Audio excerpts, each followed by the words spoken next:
స్వామి ఇంత అడవిలో మీరు సైకిల్ తొక్కుంటూ వెళ్తున్నారు, ఎక్కడికి వెళ్తున్నారు? నేను మా స్వగ్రం వెళ్ళిపోతున్నాను స్వామి. నేను ఒక 24 యాత్రలు చేశాను స్వామి. ఇలాగే సైకిల్ మీదే చేశాను మొత్తం యాత్రలన్నీ కూడా. అయితే ఇప్పుడు భద్రాచలం నుంచి ఇలాగా అడవిలో ఉంచి నేను ఇంటికి బయలుదేరుతున్నాను. ఎక్కడి నుంచి ఎక్కడికి యాత్ర చేశారండి? అయోధ్య.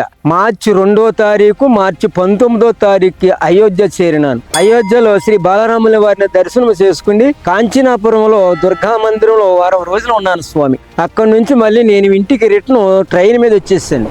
తరువాత మళ్ళీ కుంభమేళానికి బయలుదేరాలనుకున్నాను. కుంభమేళానికి బయలుదేరాను. ఫిబ్రవరి నెలలో బయలుదేరాను స్వామి. బయలుదేరి అక్కడ ప్రయోగరాజ మహాశివరాత్రి రోజున గంగా స్నానం చేసి మళ్ళీ ఇంటికి వచ్చేస్తున్నాను. ఇంటికి వచ్చిన తర్వాత మళ్ళీ భద్రాచలం ప్రయాణం పెట్టుకున్నాను స్వామి. భద్రాచలం శ్రీ రాముల వారిని దర్శనం చేసుకుని ఇలాగ మళ్ళీ ఇంటికి మారేడి అడవిలో ఉంచి నేను ఇంటికి బయలుదేరుతున్నాను స్వామి. 24 యాత్రలు చేశాను. శబరిమల 10 రోజులకి డిసెంబర్ 5, డిసెంబర్ 15వ తారీఖుకి 10 రోజులకి అరుణాచలము, అయ్యప్ప స్వామి దర్శనం 10 రోజులకి. ఇవన్నీ సైకిల్ మీద చేశాను స్వామి. మొత్తం 24 యాత్రలు చేశాను స్వామి. అన్నవరము, ఆంధ్ర, శబరిమల, ద్వారకా, తిరుమల 4 రోజులు, తిరుపతి 4 రోజులు, అప్పలాయగుంట. దగ్గరికి ఎన్ని కిలోమీటర్లు తిరిగి ఉంటారు స్వామి? స్వామి నాకు చదువు లేదు, నాకు తెలియదు.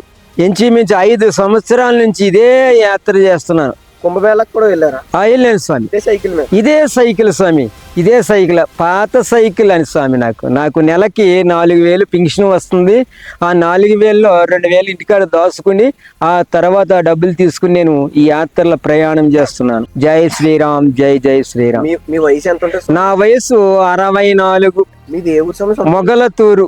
మొగల్తూరు పల్లెటూరు పెదపల్లవాపాలెం. అంటే ఇది ఇలా చేయడానికి కారణం ఏంటి స్వామి? హిందూ మతం. నాకు ప్రేమ ఎక్కువ. నాకు ఇలా చెయ్యాలని నా మనసులో కోరిక. అయ్యప్ప స్వామి నాకు ఈ దారి చూపించాడు. నాకు ఇందాక హిందూ మతం గురించి అందరికీ తెలియాలి అన్నారు కష్టపడి. హిందూ మతం అంటే ఎవరికి తెలియదు. ఏదో మార్గంలోకి వెళ్ళిపోయి మన హిందూ మతాన్ని పట్టించుకుంటలేదు.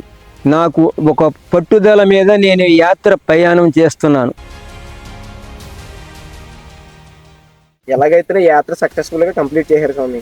చేశాను స్వామి. అయోధ్య, కుంభమేళం, అన్నవరము, ద్వారకా, తిరుమల, ఆంధ్ర, శబరిమల, తరువాత అప్పలాయగుంట, శ్రీ తిరుపతి, విజయవాడ, శబరిమల 3 సార్లు బయలుదేరిన స్వామి. 3 సార్లు సైకిల్ పైనే.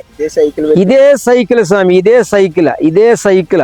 ఎవరు అడిగినా ఈ సైకిల్ మీద నువ్వు ఎప్పటికి వెళ్తున్నావు ఏంటని అడుగుతారు గాని ఈ సైకిల్ కొన్న పట్టుదల ఏంటో, నిష్ట ఏంటో ఎవరికీ తెలియదు. ఊళ్ళో మా గ్రామంలోనే ఆశ్చర్యపోతారు. స్వామి ఎక్కడో నుంచి తిరిగి వచ్చేస్తాడు ఈ స్వామి, మనకేదో కళ్ళబుల్లి మాటలు చెప్తాడు ఈ స్వామి. అక్కడ అయ్యో మన శబరిమలలో కటౌట్లు కూడా కట్టాను స్వామి. నేను కటౌట్లు ఒక భోజన హోటల్ ఎదురుగుండగా కటౌట్ కూడా పెట్టాను. మన స్వాములందరూ కూడా చూసారు. ఎరిమిరిలో కూడా ఆశ్చర్యపోయారు స్వాములందరూ. పోయిన డిసెంబర్ లో నాకు ప్రేమ స్వామి. నేను ఇంకా ఎవరన్నా ఫ్రీగా తీసుకెళ్తానన్నా వెళ్ళలేదు. నాకు టెంపుల్ మీద తీసుకెళ్తానన్నారా స్వామి. నాకు అయోధ్య రామయ్య నా మనసులో ఉన్నాడో లేదని నిరూపించుకుంటానికి 10 రోజులకి వెళ్ళిపోయాను స్వామి. శబరిమల, అరుణాచలము, శబరిమల. ఆశ్చర్యపోయారు స్వాములందరూ. మన ఆంధ్ర వాళ్ళు గాని వేరే రాష్ట్ర వాళ్ళు గాని ఆశ్చర్యపోయారు. చాలా గ్రేట్ స్వామి. అలాగైతే అన్ని కంప్లీట్ చేశారు. మీరు క్షేమంగా ఇంటికి వెళ్ళాలని కోరుకుంటున్నాను. అలాగే స్వామి. నాకు మీరందరూ క్షేమం అని నాకేం అవసరం లేదు. నా దగ్గర భగవంతుడు ఉన్నట్టు. ఎవరు కూడా ఎన్ని దుస్తులు ఎదురొచ్చినా నన్ను ఎవరు ఏమీ చేయలేరు.